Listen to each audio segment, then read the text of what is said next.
नमस्कार दोस्तों, स्वागत है आप सभी का आज के मुख्य समाचार के इस वीडियो में। जी हां दोस्तों, मोदी सरकार की तरफ से बड़ी और महत्वपूर्ण खबर की अपडेट निकल कर आ रही है, जिसकी सटीक जानकारी हम आपको इस वीडियो में देंगे।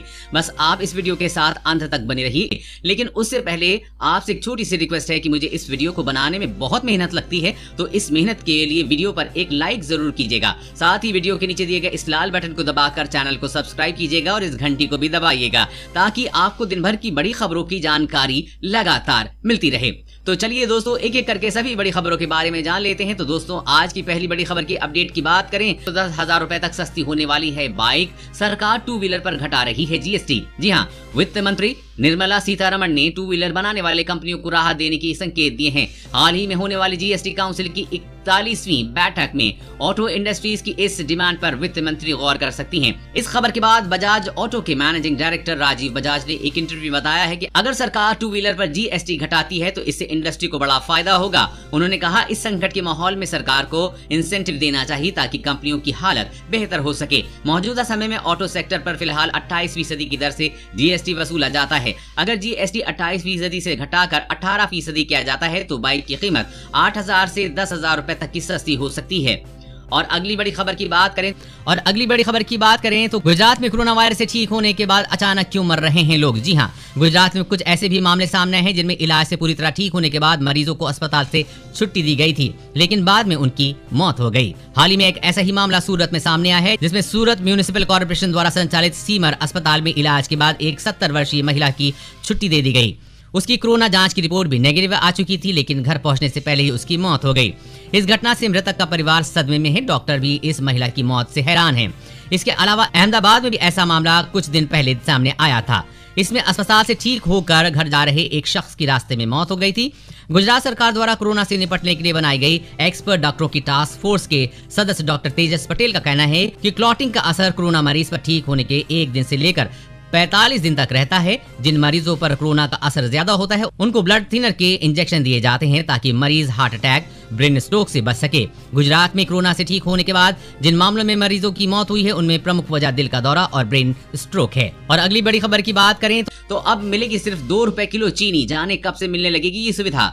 जी हाँ, सरकार गरीबों को पेट भर भोजन उपलब्ध कराने के बाद उनकी चाय भी मीठी करने जा रही है।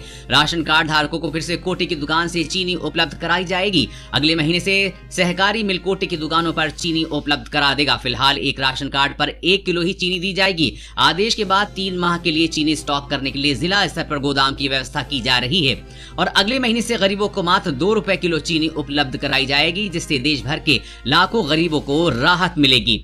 और अगली बड़ी खबर की बात करें तो अगर आपके पास है चीनी स्मार्टफोन तो हो जाइए सावधान, डेटा और पैसा चुराने में कर रहे हैं नंबर 1। जी हां, चीनी स्मार्टफोन निर्माता कंपनी अपने फोन में पहले से ही मैलवेयर इंस्टॉल करके दे रही है। इस मैलवेयर की जगह यूजर्स की निजी जानकारी और पैसों का खतरा है। बता दें कि स्मार्टफोन में एक्स हेल्पर और ट्राइडा जैसे ऐप फ्री इंस्टॉल आते हैं जो कि डेटा का उपयोग करते हैं और यूजर्स की जानकारी के बिना ही पेड सब्सक्रिप्शन अपने आप हो जाता है और पैसा कट जाता है। चाइनीज कंपनी बजट रेंज अच्छे स्मार्टफोन पेश करती है, जिस कारण लोग बिना सावधानी रखे इसे खरीद लेते हैं। हाल ही में दावा किया गया है कि टेक्नो और इन्फिनिक्स के फोन में पहले से ही मैलवेयर इंस्टॉल होकर आ रहा है और ये मैलवेयर यूजर्स के फोन से पैसे चुराने में सक्षम है। खास बात यह है कि ये मैलवेयर ऐप यूजर की इजाजत के बिना ही पैसों का लेन देन कर देते हैं और साथ ही निजी जानकारी भी चुरा लेते हैं, जिससे लोगों का डेटा और पैसा दोनों खतरे में है। वैसे दोस्तों, आपके पास कौन सी कंपनी का फोन है, नीचे कमेंट करके जरूर बताइएगा।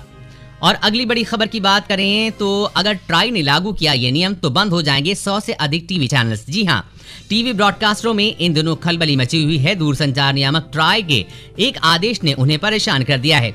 ट्राई ने उन्हें नए टैरिफ ऑर्डर NTO 2.0 को तुरंत पालन करने के निर्देश दिए हैं। ब्रॉडकास्टरों को आशंका है कि अचानक लिए गए इस कदम से बड़ी संख्या में संकटग्रस्त चैनल बंद हो जाएंगे।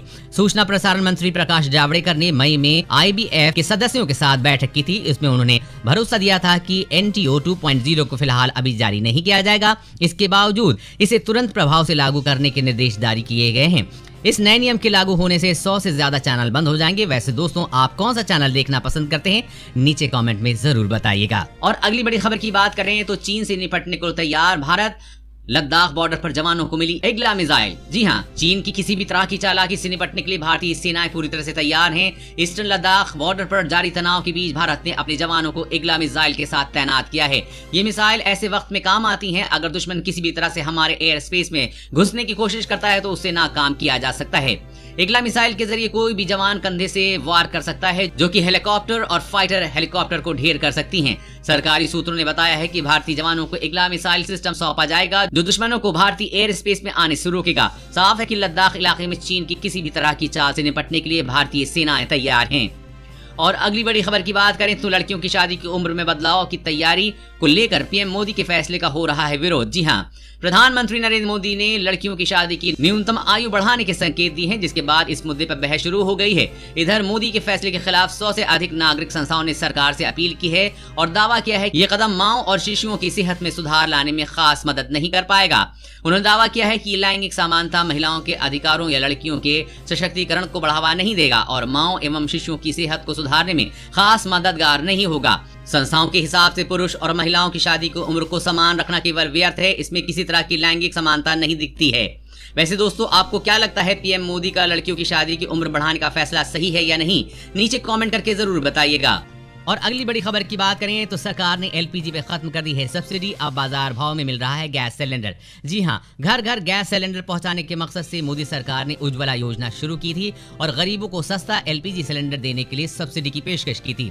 लेकिन पिछले 1 साल से लगातार रसोई गैस सिलेंडर की सब्सिडी में कटौती की जा रही है, जिस कारण अब सब्सिडी वाला सिलेंडर 100 रुपए महंगा हो गया है और अब सब्सिडी 0 हो गई है। गौरतलब है कि दिल्ली में पिछले वर्ष जुलाई में 14.2 किलोग्राम वाले गैस सिलेंडर का बाजार मूल्य यानी कि बिना सब्सिडी वाले सिलेंडर का मूल्य 637 रुपीज था, जो अब घटकर 594 रुपए रह गया है। वहीं सब्सिडी वाला सिलेंडर 100 रुपए महंगा हुआ है और इसकी कीमत 494.35 पैसे से बढ़कर 594 रुपए हो गई है। यानी अब सब्सिडी और गैर सब्सिडी वाले रसोई गैस सिलेंडर की कीमत एक बराबर हो गई है। इस साल भी मई, जून और जुलाई में ग्राहकों को कोई सब्सिडी नहीं मिली है। साथ ही आपको बता दें कि सरकार धीरे धीरे रसोई गैस सिलेंडर पर सब्सिडी समाप्त करने की योजना बना रही है। वैसे दोस्तों, आपकी क्या राय है, गैस सिलेंडर पर सब्सिडी मिलती रहनी चाहिए या नहीं? कमेंट करके जरूर बताइएगा। और अगली बड़ी खबर की बात करें तो अमेरिका, ब्रिटेन, जापान जैसे देशों में कोरोना वैक्सीन खरीदने की होड़, 2 अरब से ज्यादा डोज की बुकिंग। जी हाँ, रूस के विवादास्पद टीकों को छोड़ दिया जाए तो दुनिया में अभी तक कोरोना का कोई टीका बाजार में नहीं आया है, लेकिन धनी देशों में टीके को खरीदने की होड़ लग चुकी है। अनुमान है कि 2021 के अंत तक दुनिया में टीकों की 4 अरब डोज तैयार हो सकती हैं, लेकिन इनमें से 2 अरब से ज्यादा डोज पहले ही धनी देश अपनी जनता के लिए खरीद चुके हैं। कम एवं मध्य आय वाले देश इस दौर से पिछड़ गए हैं। एक रिपोर्ट में कहा गया है कि 8 प्रमुख टीकों में से 6 टीकों पर धनी देश पहले ही काबिज हो चुके हैं। उन्होंने 2 अरब डोज की बुकिंग कर ली है। ये टीका बनाने वाली कंपनियों के साथ करार कर चुके हैं। रिपोर्ट के अनुसार ऑस्ट्रेजेनिका के टीके के सबसे पहले आने की संभावना है। इस टीके को सबसे पहले यूरोप, अमेरिका, ब्रिटेन, जापान जैसे देश ज्यादा कीमत पर खरीदेंगे, यानी कि गरीब देशों को कोरोना वैक्सीन के लिए अभी और लंबा इंतजार करना होगा। दोस्तों, आज की खबरों में बस इतना ही। इसी तरह हर रोज काम की खबरें जानने के लिए आप हमेशा हमारे साथ जुड़े रहें। हमारे साथ जुड़ने के लिए वीडियो के नीचे दिए गए इस लाल बटन को दबाइए, साथ ही इस घंटी को भी दबाइए ताकि आपको हर खबर की सटीक जानकारी मिल सके।